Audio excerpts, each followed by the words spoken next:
आज हम आप लोग को पढ़ाने जा रहे हैं बहुपद ए नॉट एक्स के power N, A one X के power N minus one, A two X के power N minus two, A four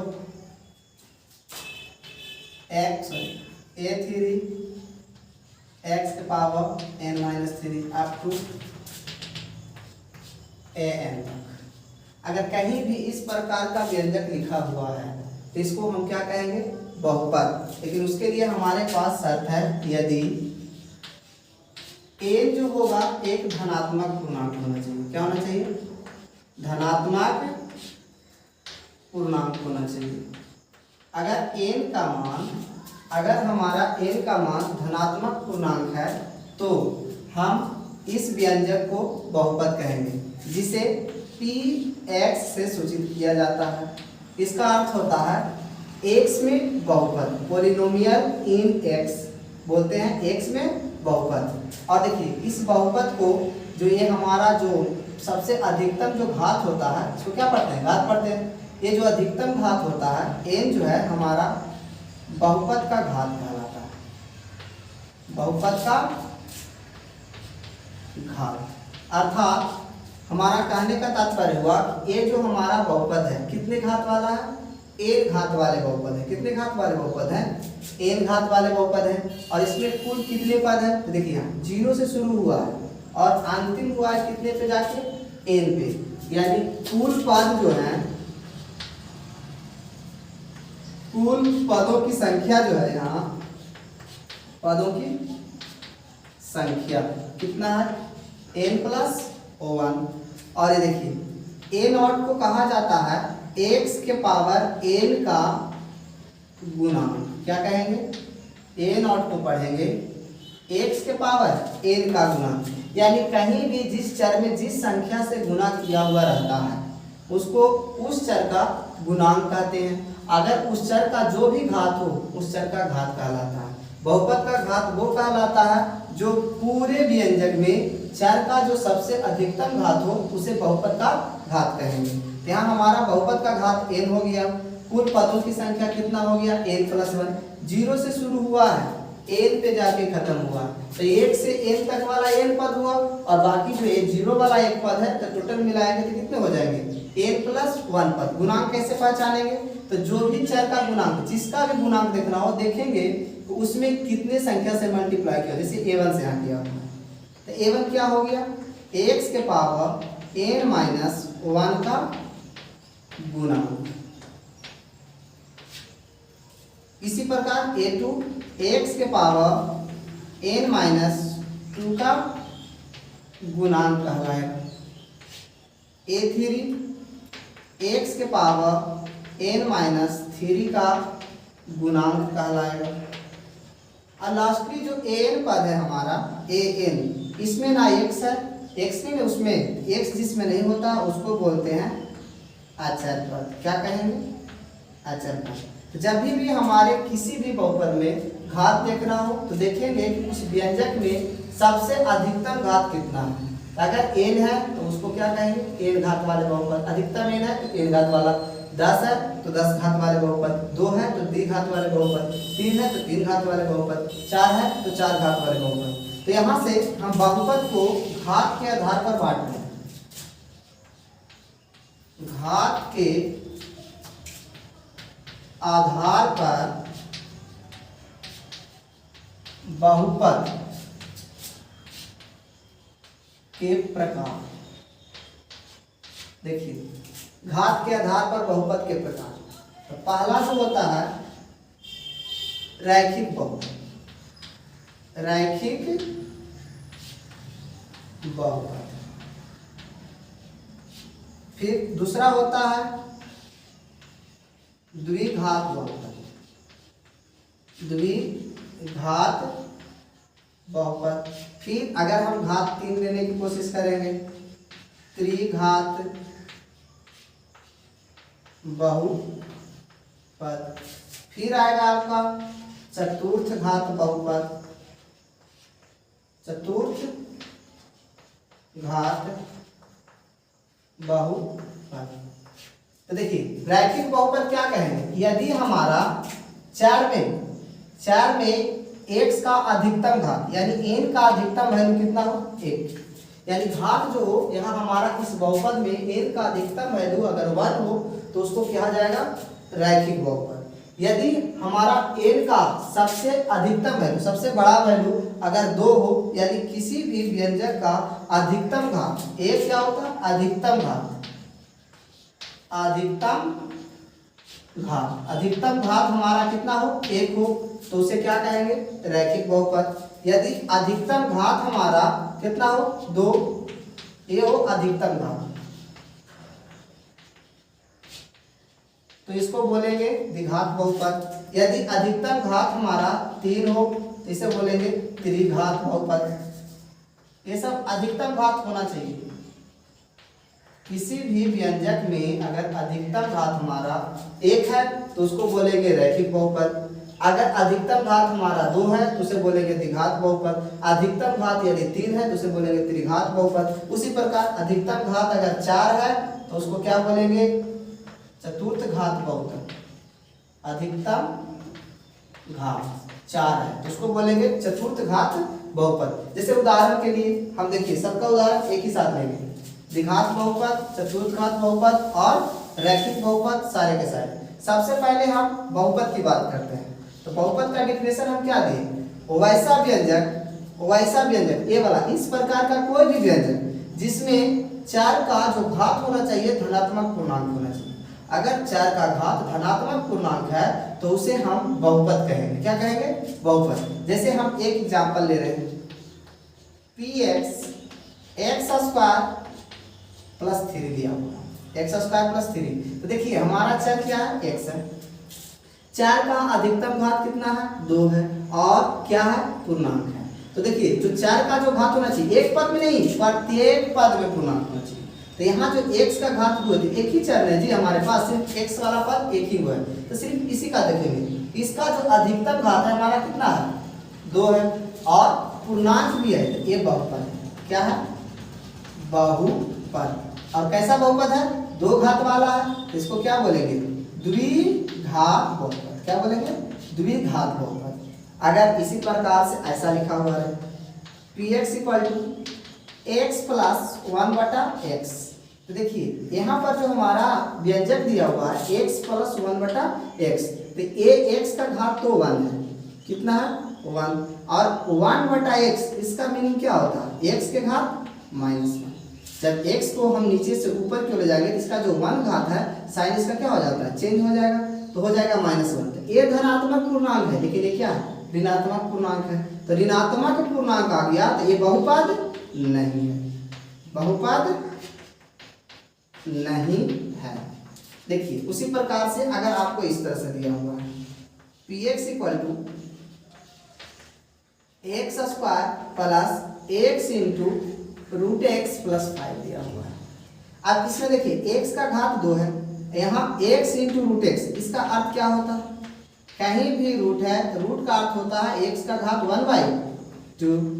तो इसका एक घात इसका आधा घात दोनों को जोड़ेंगे तो कितना हो जाएगा 1.5 हो जाएगा। तो x के घात 3/2, तो 3 जो ये 2 आया हमारा 3/2 जो घात है एक पूर्णांक संख्या नहीं है, धनात्मक है लेकिन पूर्णांक संख्या नहीं है। तो देखिए इस पद में पूर्णांक है लेकिन इस पद में पूर्णांक संख्या नहीं है, अर्थात ये बहुपद नहीं, बहुपद नहीं है। तो देखिए ये हमारा बहुपद का बेसिक कंसेप्ट हुआ। यदि कहीं भी कोई व्यंजक लिखा हुआ है तो प्रत्येक घात जैसे प्रत्येक व्यंजक में जितना भी व्यंजक में पद है सभी पदों में व्यंजक में जो भी पद हैं उन पदों में x का जो मान होना चाहिए x में पद है तो x में देखेंगे, y में बहुपद है तो y में देखेंगे, z में बहुपद है तो z में देखेंगे। यहाँ पर हमारा x में बहुपद है तो x का घात देख रहे हैं तो यहाँ अगर धनात्मक पूर्णांक है तो बहुपद है। यहाँ देखिए घात 2 है तो बहुपद है और यहाँ पर घात हमारा माइनस हो गया ऋणात्मक हो गया तो ये पूर्णांक है परंतु ऋणात्मक पूर्णांक, तो ऋणात्मक पूर्णांक नहीं, हमने बोल दिया है कि धनात्मक पूर्णांक होना चाहिए तो धनात्मक पूर्णांक ये नहीं है इसलिए बहुपद नहीं है। और ये वाला में यहाँ भी हम जब इसको सिंप्लीफाई किए कहीं भी स्क्वायर रूट दिख जाए उसको पहले सिंप्लीफाई कीजिए, हल करके देखेंगे, हो सकता है ऐसा हो कि कैंसिलेशन होने के बाद स्क्वायर रूट हट जाता हो, तो सबसे पहले उसको हल करेंगे। तो यहाँ रूट हट गया हमारा, तो हटाए तो क्या आया 3/2 घात आया, x के घात 3/2। इस पद में धनात्मक पूर्णांक है, इस पद में धनात्मक पूर्णांक है, पूर्णांक नहीं धनात्मक है पर पूर्णांक नहीं है, तो पूर्णांक नहीं है तो बहुपद नहीं है। अब देखिए रैखिक बहुपद किसे कहते हैं, तो रैखिक बहुपद अभी हम जैसे बताएं कि अगर व्यंजक का अधिकतम घात क्या होना चाहिए, 1 होना चाहिए, तो उसे क्या बोलेंगे रैखिक बहुपद। उदाहरण के लिए जैसे 2x + 5 हो सकता है, x हो सकता है, x - 3 हो सकता है, x/5 हो सकता है इत्यादि। ये सारे के सारे टर्म क्या है, ये सारे के सारे रैखिक बहुपद है। कहेगा सर कैसे, देखिए यहाँ x का अधिकतम घात कितना है, कुछ नहीं तो 1, यहाँ भी कितना है 1, यहाँ भी कितना है 1, यहाँ भी कितना है 1। हम सिर्फ चर का घात देखते हैं और 1 के साथ होने के साथ साथ धनात्मक पूर्णांक भी है, इसीलिए जब कहीं भी किसी भी चर का घात धनात्मक पूर्णांक हो तो वो कहलाता है रैखिक बहुपद। फिर आए द्विघात बहुपद। द्विघात बहुपद का उदाहरण देखिए x² + 2x + 5, ये हमारा हो गया द्विघात बहुपद। कहेगा सर कैसे, तो अधिकतम घात देखिए कितना है 2, यहाँ 1 है, कुछ नहीं तो 1, यहाँ कितना है 2, तो अधिकतम घात 2 है तो क्या हो जाएगा द्विघात बहुपद। अगर ऐसा लिखा हुआ है x² + 3, फिर भी चर का अधिकतम घात कितना है 2 है, इसीलिए क्या हो गया द्विघात बहुपद। अगर लिखा हुआ है सिर्फ x के पावर 2 तो भी क्या है द्विघात बहुपद। अगर लिखा हुआ है x² -1 तो भी क्या है द्विघात बहुपद, क्योंकि यहाँ हमारा जो चर है व्यंजक में जो चर है उस सभी का अधिकतम घात कितना है 1 है, सॉरी 2 है, अधिकतम घात कितना है 2 है। अगर सभी व्यंजक में किसी भी व्यंजक में अधिकतम घात 2 हो तो उसे क्या कहेंगे द्विघात बहुपद। अब देखिए ये हमारा रहा त्रिघात, तो हम क्या लिखे त्रिघात बहुपद का उसी को बोलेंगे जिसमें अधिकतम घात कितना होना चाहिए 3। जैसे उदाहरण के लिए x के पावर 3 + 5 हो सकता है, x के पावर 3 2x - 6 हो सकता है, x के पावर 3 + 5x² - 2 हो सकता है, यहाँ गुणांक भी हो सकता है, लेकिन अधिकतम घात जो हमारा होना चाहिए वो कितना होना चाहिए 3। अगर अधिकतम घात चर का 3 है तो वो कहलाएगा त्रिघात बहुपद। लास्ट में लिखा है चतुर्थ घात। चतुर्थ घात बहुपद में अधिकतम घात कितना लेना है 4, अधिकतम घात कितना होना चाहिए 4। जैसे x के पावर 4 - 6, 3x के पावर 4 + 5x, x के पावर 4 3x³ - 8x + 7, इस तरह से कुछ भी दे सकते हैं। जैसे यहाँ देखिए x का अधिकतम घात कितना है 4 है, यहाँ x का अधिकतम घात कितना है 4 है, यहाँ x का देखिए इसमें भी देखिए x का अधिकतम घात कितना है 4 है। ये जितने भी हैं सबके सब क्या चतुर्थ घात बहुपद है। इसी प्रकार से जैसे जैसे नीचे जाएंगे 5 घात में देखना हो तो उसी तरह से देखेंगे, अगर बहुपद में अधिकतम घात 5 है तो उसको बोलेंगे 5 घात बहुपद, 6 है तो 6 घात बहुपद। उसी तरह से आगे बढ़ते जाएंगे, बहुपद का घात के अनुसार बांटते चले जाएंगे। लेकिन बेसिकली देखिए हमारे लिए जो इंपॉर्टेंट है 10 क्लास के खास करके विद्यार्थियों के लिए द्विघात और त्रिघात बहुपद। रैखिक बहुपद तो 7 क्लास में ही हम लोग जान लेते हैं कि रैखिक बहुपद को कैसे सिंप्लीफाई करते हैं, उसका वैल्यू कैसे निकालते हैं। लेकिन द्विघात बहुपद और त्रिघात बहुपद 10वीं के विद्यार्थियों के लिए बहुत ज्यादा इंपॉर्टेंट है। चलिए सबसे पहले हम शुरू करते हैं द्विघात बहुपद।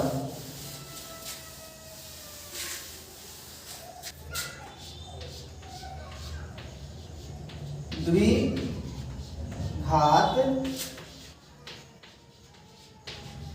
बहुपद देखिए, अगर हमारा व्यंजक इस प्रकार से लिखा हुआ है ax² bx + c, जहां a का वैल्यू शून्य नहीं होना चाहिए, a का वैल्यू शून्य नहीं होना चाहिए। अगर कोई व्यंजक ax² + bx + c जहां a का वैल्यू शून्य नहीं है, अगर इस प्रकार का है तो इसे हम बोलेंगे द्विघात बहुपद। क्या बोलेंगे द्विघात बहुपद। द्विघात बहुपद में देखिए a इसको किससे सूचित किया जाता है px, बहुपद को px से, x में बहुपद x में है इसलिए px, ax² + bx + c। a को कहा जाता है x² का गुणांक, x² का गुणांक, b को कहा जाता है x का गुणांक, c को कहा जाता है अचर पद। तो ए बी सी हमारा ए हो गया एक्स स्क्वायर का गुणांक, बी हो गया एक्स का गुणांक और सी हो गया अचर पद। तो इस तरह से अगर हमको किसी बहुपद में एक्स स्क्वायर का गुणांक पूछना हो तो हम कैसे ध्यान देंगे, एक्स स्क्वायर वाले पद को नोटिस करो। उसके बाद देखो जो एक्स स्क्वायर है उसमें कौन से नंबर से मल्टीप्लाई किया हुआ, किससे मल्टीप्लाई किया हुआ। तो यहाँ पर देखिए ए से मल्टीप्लाई किया हुआ, गुना किया हुआ। तो जिस नंबर से गुना किया हुआ रहता है वही उस एक्स स्क्वायर, अगर एक्स स्क्वायर में देख रहे हैं तो एक्स स्क्वायर का क्या कहलाएगा, गुणांक कहलाएगा। एक्स में यहाँ देखिए एक्स में कितना से गुना किया हुआ, बी से, तो वो कहलाएगा एक्स का गुणांक। अगर सी, तो सी में ना कोई चर है, किसी प्रकार का कोई चर नहीं, तो सी को बोला जाता है अचर पद। अब देखिए जैसे ही बहुपद का बेसिक जानकारी हुआ तो सबसे पहले इसमें एक बात आता है बहुपद का शून्य। अब हम बात करेंगे जैसे बहुपद के बारे में जानते हैं, अब द्विघात बहुपद में हम बहुपद के शून्य के पहले बारे में जान लेते हैं। बहुपद के शून्य जैसे a x square b x plus c बराबर इतना है, ये हमारा कहलाता है द्विघात बहुपद का, जब ए का वैल्यू 0 नहीं होना चाहिए। तो ए द्विघात बहुपद हुआ तो इसमें ए को बोलते हैं एक्स स्क्वायर का गुणांक, बी को बोलते हैं एक्स का गुणांक, सी को बोलते हैं अचर पद। अब देखिए बहुपद में शून्य की बात आती है, तो शून्य होता क्या है, जैसे हमारा कोई भी बहुपद है P X equal to X के पावर ए नॉट एक्स के power N, A one X के power N minus one, A two X के पावर एन माइनस टू, इस तरह से चलता चला गया, लास्ट में आता है एन।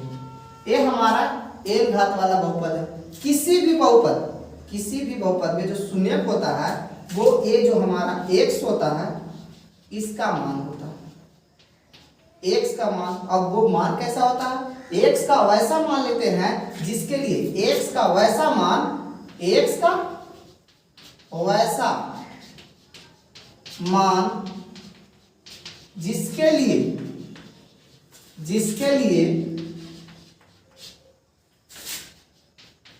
बहुपद का मान शून्य हो जाए, तो x के उस मान को बहुपद का शून्य कहते हैं, बहुपद का शून्य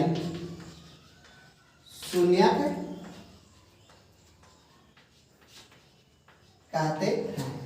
देखिए अब कह रहे हैं शून्य, बहुपद का शून्य क्या है, तो कोई भी बहुपद, अगर हमारे पास किसी भी प्रकार का कोई बहुपद है, बस बहुपद होना चाहिए। तो शून्य की अगर हम बात करते हैं तो शून्य देखिए वो जो जिसमें एक्स है, यहाँ एक्स में देख रहे हैं, वाई रहेगा तो वाई में देखेंगे, जेड में रहेगा तो जेड में देखेंगे, के में रहेगा तो के में देखेंगे।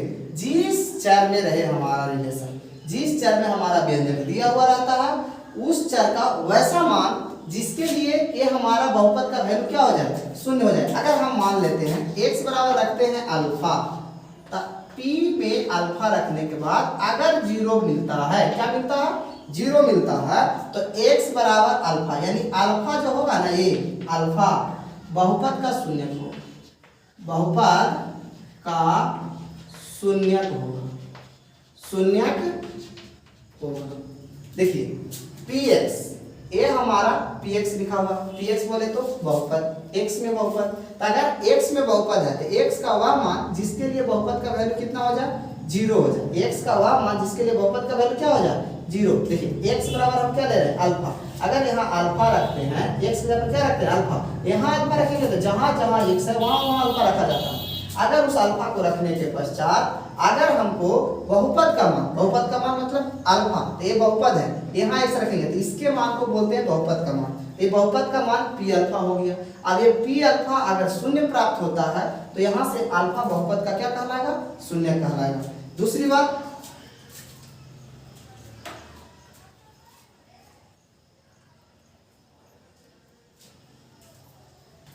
ए हमारा आदि किसी भी x का वैल्यू दिया हुआ है तो शून्यक होने के लिए बहुपद का मान शून्य होना चाहिए। जैसे एक देखिए हम एग्जांपल लेकर समझाते हैं। अगर मान लीजिए हमारे पास a एक बहुपद दिया हुआ है, ठीक है, x बराबर px बराबर x प्लस 2 एक बहुपद दिया हुआ है, तो हम बोल रहे हैं कि x बराबर -2 इसका शून्यक है या नहीं। देखिए जांच करना है कि x बराबर -2 इसका शून्यक है या नहीं। तो पहले हम क्या करेंगे, x के जगह पर कितना रखेंगे -2।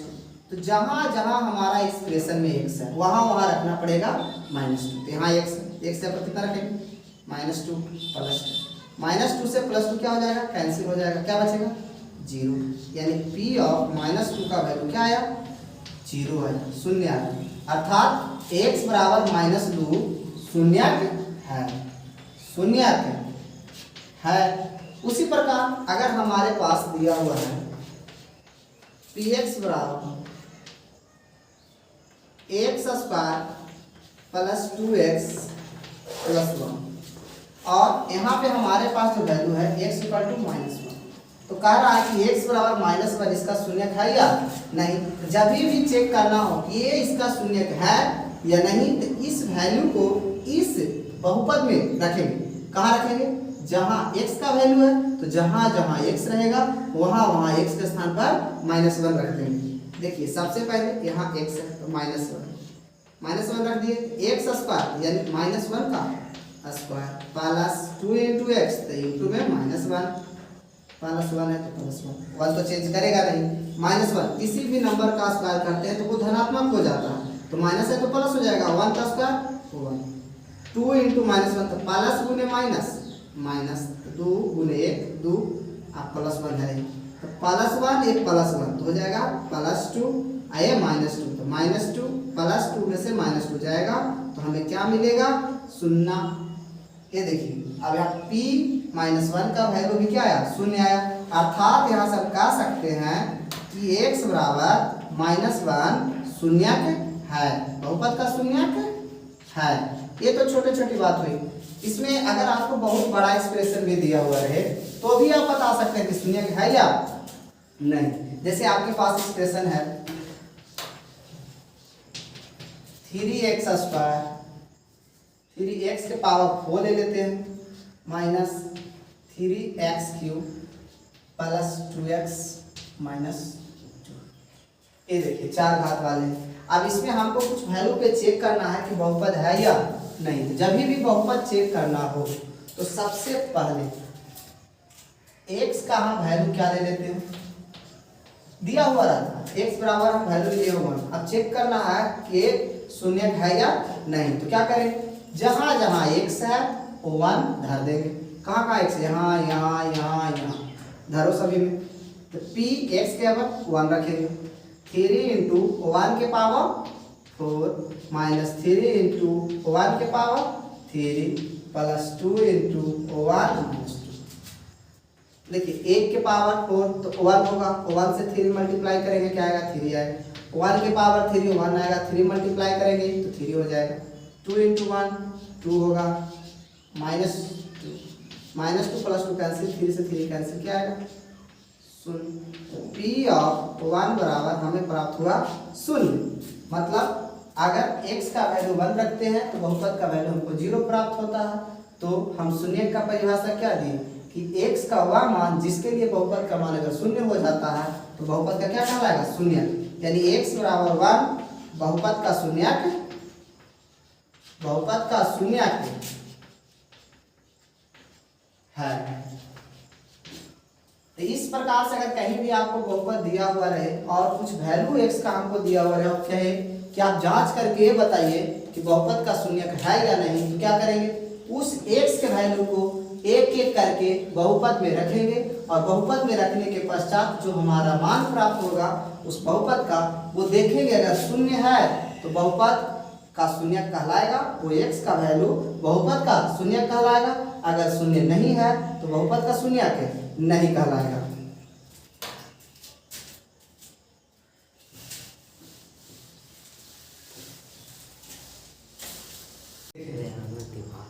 शून्य का ज्यामितीय अर्थ। अब देखिए वहां तक हम लोग शून्य के बारे में जाने। अब उसका ज्यामितीय अर्थ क्या होता है, जैसे px बहुपद होता है, कोई भी बहुपद हो, जैसे x² bx प्लस c, ऐसा कुछ भी। तो हम बोले अगर इसका वैल्यू x के मान के लिए 0 हो जाता है तो x उसका शून्यक कहलाता है। क्या कहलाता है, शून्य कहलाता है। देखिए बहुपद का जो वैल्यू होता है ना, ये जो px उसको y से सूचित किया जाता है। किससे सूचित किया जाता है? y से। जो y होता है हमारा x का, किसी भी बहुपद का, कोई भी बहुपद हो, जो उसका वैल्यू होता है उसको क्या बोलते हैं? y बोलते हैं। तो हमारे पास x और y दो चर होते हैं, और ये हमारा एक xh होता है और yh होता है। इसको बोलते हैं yh और इसको बोलते हैं xh। तो देखिए यहाँ पर बहुपद इसका शून्य का अगर हमको पता हो, इसका शून्य, इसमें वैल्यू रखने पर क्या हो जाता है? शून्य हो जाता है। तो बहुपद का मान शून्य हो जाता है, अर्थात y का मान शून्य होता है।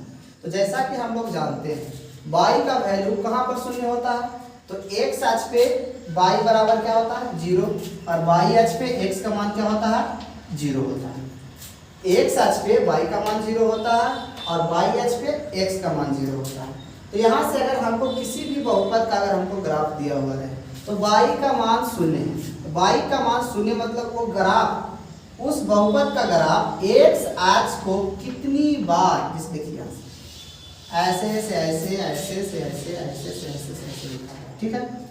ये देखिए इसमें शून्य, ये हमारा कोई भी बहुपद रहा होगा, हमको नहीं पता, कोई भी जनरल बहुपद हो सकता है। इस तरह से, इस तरह का मान लीजिए कोई एक बहुपद है जिसको हम बोले y बराबर px। हम बोले ना अभी वैल्यू, किसी भी बहुपद के वैल्यू को किससे सूचित करते हैं? y से। किसको बोलेंगे? y बराबर px। आप देखिए अब y का मान शून्य कहाँ होता है? x अक्ष पे होता है। यानी किसी भी बहुपद का आलेख x अक्ष को जितने बार प्रतिच्छेद करे, कितना बार प्रतिच्छेद किया? a इसका क्या कहलाएगा? शून्य। मान लेते हैं यहाँ a पर काटा होगा, यहाँ b पर, यहाँ c पर, यहाँ d पर, यहाँ e पर। x का वैल्यू सब है x, x, x, x, ये भी x का विभिन्न विभिन्न वैल्युओं पर a ग्राफ को, हमारा x अक्ष को ये ग्राफ प्रतिच्छेद करता है। तो a पर प्रतिच्छेद किया तो x बराबर a के लिए, x बराबर a के लिए इस px का वैल्यू क्या हो रहा है? शून्य हो रहा है। अर्थात x बराबर a हमारा इस बहुपद का क्या कहलाएगा? इस बहुपद का नहीं, इस बहुपद का क्या कहलाएगा? शून्य कहलाएगा, क्योंकि द्विघात बहुपद है। तो द्विघात बहुपद में इतने सारे कॉम्बिनेशन नहीं आते बार बार। y बराबर px, तो px कोई भी बहुपद है, तो x बराबर a के लिए इसका वैल्यू क्या हो रहा है? शून्य हो रहा है। y देखिए y का मान क्या होता है? x अक्ष पे शून्य होता है, तो यहाँ पे शून्य हो रहा है। यानी जितना बार x अक्ष को अगर कोई ग्राफ प्रतिच्छेद करेगा उतनी बार y का वैल्यू क्या प्राप्त होगा? शून्य प्राप्त होगा। और जितना बार y का वैल्यू शून्य प्राप्त होगा उतना ही बहुपद का क्या कहलाएगा? शून्य कहलाएगा। यानी यहाँ एक बार यहाँ काटा, दो बार यहाँ काटा, तीन बार यहाँ देखिए, चार बार यहाँ, पांच बार। यानी हमारे पास शून्य की संख्या अगर हम बात करें तो कितनी हो गई? शून्य की संख्या बराबर कितनी हो गई जी? 1 2 3 4 5, यानी 5 बार प्रतिच्छेद किया। यानी हमारे इस बहुपद का कितने शून्य हो सकते हैं? हो सकते नहीं, होंगे 5। अगर ये द्विघात बहुपद है तो द्विघात बहुपद का देखिए, द्विघात बहुपद के हम शून्य के बारे में जब बात करते हैं तो ax² bx + c, ये हमारा द्विघात बहुपद है। वो तो हमारा जनरल, किसी भी ग्राफ में अगर आपको शून्य देखना हो तो इतना बस माइंड में रखिए कि वो ग्राफ को, ग्राफ में y ये जो हमारा बहुपद है x अक्ष को कितने बार प्रतिच्छेद कर रहा है। जितने बार x अक्ष को प्रतिच्छेद करेगा उतना ही उस बहुपद का शून्य प्राप्त होगा। जैसे द्विघात बहुपद, अगर हमको द्विघात बहुपद दिया हुआ है उसका शून्य निकालना है, तो द्विघात बहुपद का शून्य निकालने के लिए हमारे पास 3 प्रकार की विधियां होती हैं। एक होता है पूर्ण वर्ग विधि, और होता है गुणनखंड विधि, और होता है सूत्र विधि। सूत्र देखिए, सूत्र विधि देखिए, पूर्ण वर्ग विधि, गुणनखंड विधि और सूत्र विधि। द्विघात बहुपद का शून्य निकालने के लिए हमारे पास 3 मेथड होते हैं। पहला मेथड पूर्ण वर्ग विधि, दूसरा मेथड गुणनखंड विधि और तीसरा मेथड सूत्र विधि। तो सबसे पहले हम बात करते हैं पूर्ण वर्ग विधि का। तो पूर्ण वर्ग विधि से है ना, पूर्ण वर्ग विधि देखिए सबसे सरल और सबसे जरूरी है कि पूर्ण वर्ग विधि सबको आना चाहिए। पूर्ण वर्ग विधि अगर पता है तो भी आप इसका सूत्र का डेरिवेशन कर सकते हैं, तो सूत्र विधि आएगा। गुणनखंड विधि भी सरल ही है, पहले पूर्ण वर्ग विधि की बात करते हैं। चलिए एक एग्जांपल लेते हैं। 2x square 4x minus 8 equal to 0। ये हमारे पास द्विघात बहुपद है, बहुपद लेते हैं शून्य का है, ये द्विघात बहुपद लेते हैं। अगर हमको इसका शून्य ज्ञात करना हो किस विधि से, पूर्ण वर्ग विधि से, तो देखिए शून्य ज्ञात करने के लिए क्या कहते हैं, शून्य हम बोलिए हमारे x का वैल्यू के लिए, यानी हम कह रहे हैं कि px बराबर क्या होगा, 0 होगा। x का कुछ भी वैल्यू के लिए जो जो वैल्यू हो, x का वैल्यू हमको चाहिए इस बहुपद का शून्य ज्ञात करना, यानी x का वो मान जिसके लिए शून्य होता है, तो उसके लिए हम क्या करेंगे, सर्वप्रथम px को 0 के बराबर करेंगे। px शून्य होने का अर्थ हुआ कि 2x square plus 4x minus 8 का वैल्यू क्या होगा, शून्य होगा। इस तरह से देखिए जब भी पूर्ण वर्ग विधि अप्लाई करना हो तो सबसे पहले ये देखिए कि सारे टर्म में जो कुछ भी x का जो स्क्वायर का जो गुणांक होता है उसको बाहर कर लिए सारे टर्म से। यहाँ देखिए कितना है, 2 है, 2 को हम बाहर कर लिए तो क्या बचेगा, x स्क्वायर, यहाँ से 2 निकालेंगे तो 2x, यहाँ से निकालेंगे तो -4 इक्वल टू 0। अब देखिए ये तो एक पॉजिटिव नंबर है, a संख्या है, संख्या कभी शून्य नहीं होता, इसलिए a नंबर से हम इधर 0 में डिवाइड कर देंगे तो क्या बचेगा, x square 2x minus 4 equal to 0। अब देखिए अब पूर्ण वर्ग विधि में क्या करना होता है, इसको पूर्ण वर्ग के रूप में लिखना होता है। देखिए a स्क्वायर है ये, a स्क्वायर। अब देखिए रैखिक वाला जो है, रैखिक वाला को 2ab के टर्म में तोड़िए उसको, तो 2 इसमें अगर हो या ना हो अपने मर्जी से 2 लेंगे, ठीक है, 2 हो गया। अब a के जगह पर क्या है, x है, तो x हो गया, x इतना लिखेंगे और फिर इसको उसमें देखेंगे तो उसके बराबर है या उससे बड़ा है या उससे छोटा है, तो 2x जो है 2x के बराबर है, तब तो कुछ बचा नहीं। तो जब किसी में कुछ नहीं होगा तो समझेंगे कि क्या है, 1 है, जब कुछ नहीं है तो क्या है, 1 है, तो x स्क्वायर प्लस 2ab हो गया।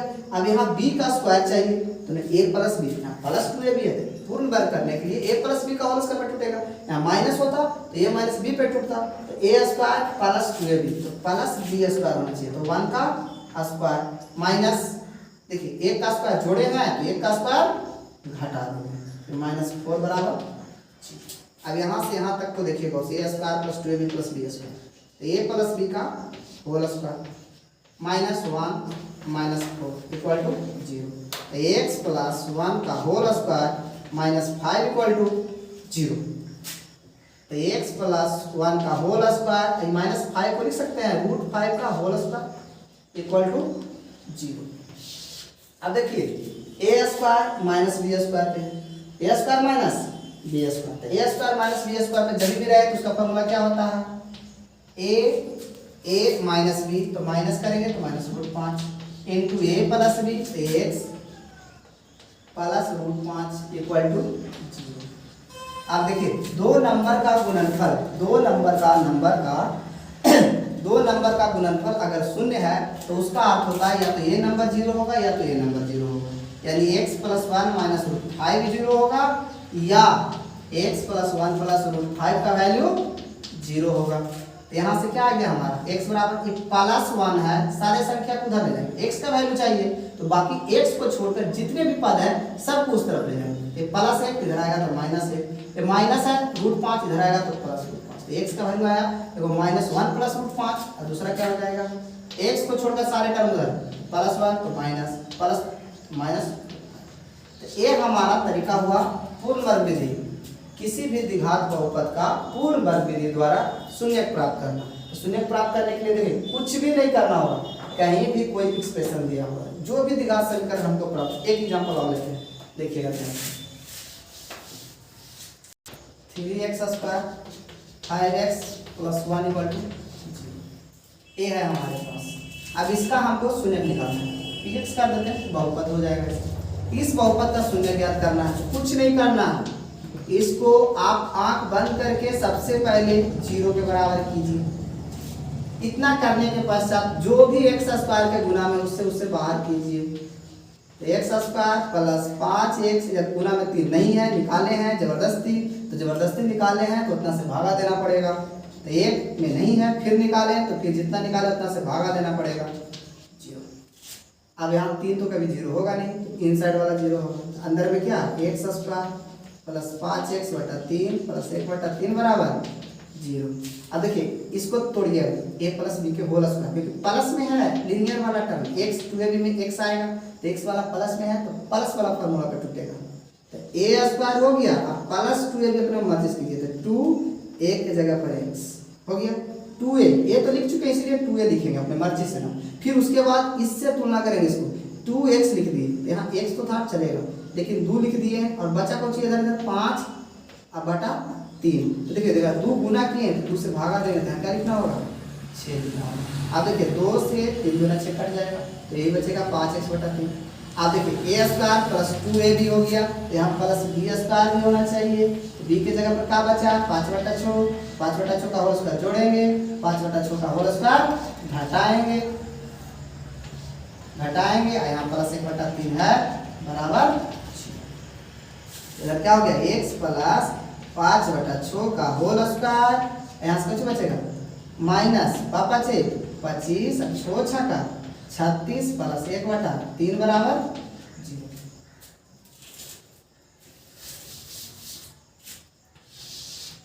अब यहाँ से x प्लस 5/6 का तो होल स्क्वायर है, यहाँ पे 5 प्लस x/6 का होल स्क्वायर, ये सारे टर्म को यही एलसीएम में दोनों का माइनस को अगर हम बाहर कॉमन करके लेते हैं तो यहाँ का 36 और 3 लिखा है एलसीएम 36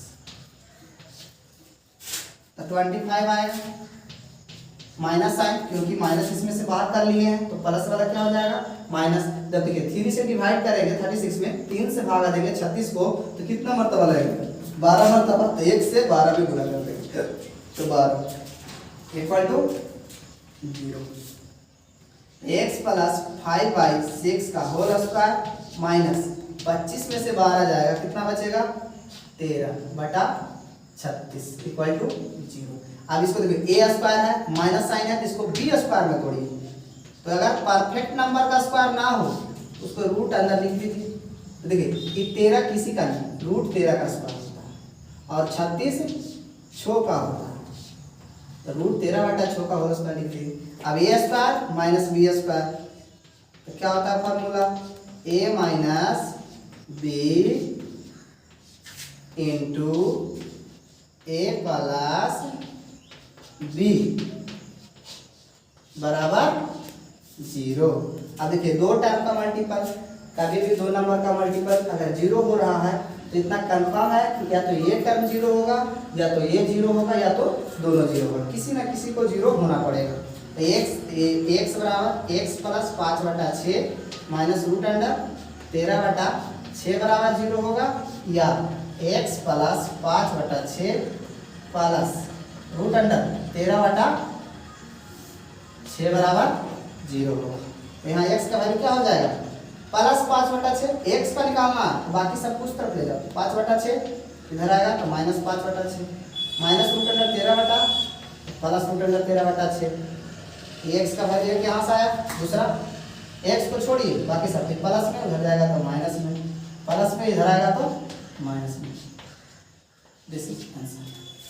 आज इस वीडियो में यहीं तक। हम आपको बहुपद का हर एक प्रॉब्लम एनसीईआरटी का 9, 10, 11, 12 हर विद्यार्थी के एक एनसीईआरटी का एक प्रॉब्लम का हम सॉल्यूशन इस अपने वीडियो में अपलोड करते रहेंगे। बस आप लोग अपने सहपाठियों को भी बताइए कि आपको अगर कहीं भी किसी भी प्रकार का दिक्कत है तो आप हमारे चैनल पर जाकर के, जिसका नाम है बीपी साइंस कोचिंग सेंटर, उस चैनल पर जाइए, चालू कीजिए, उसको सब्सक्राइब कीजिए और देखिए वहाँ पे आपको एनसीईआरटी का एक प्रॉब्लम का सॉल्यूशन मिल जाएगा। धन्यवाद।